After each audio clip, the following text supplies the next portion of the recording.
Everyone was screaming, not out of fear no that had long since faded. This was the sound of despair, of people who had lost control over their own fate. Their lives were no longer theirs to guide. But even in that storm of terror, one flame still burned. A single symbol of resistance. The Empire's greatest swordsman wounded, exhausted, but still standing. He hadn't backed down. He couldn't. For a moment, hope returned. A breath held across 1,000 trembling souls. But fate is cruel, and that hope was shattered in a heartbeat. The Death Knight struck him down. Not with rage, not with malice just cold, mechanical precision.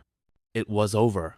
Above it all, watching from his throne of bones, sat the Archlich, the puppet master, the orchestrator of this nightmare. He moved his skeletal fingers in strange, cryptic gestures, as if communicating with forces no one else could see. Ancient magic, dark knowledge. He wasn't just controlling an army.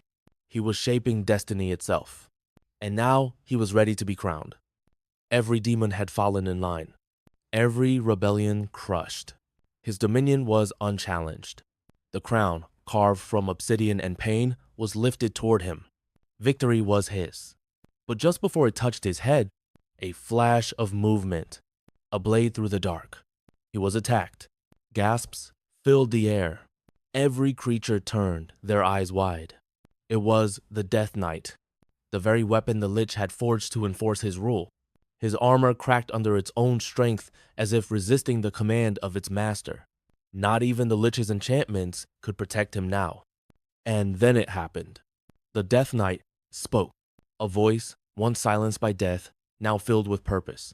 He moved, not by command, but by will.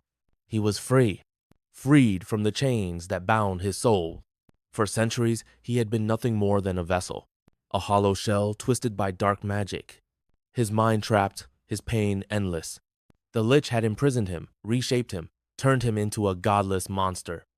And now that monster had awakened, not as a servant, but as a man. The Lich, stunned, whispered the truth. He had created something beyond his control, a being he believed was equal to a god. But even gods can bleed. And the Death Knight now stood for one thing only: revenge.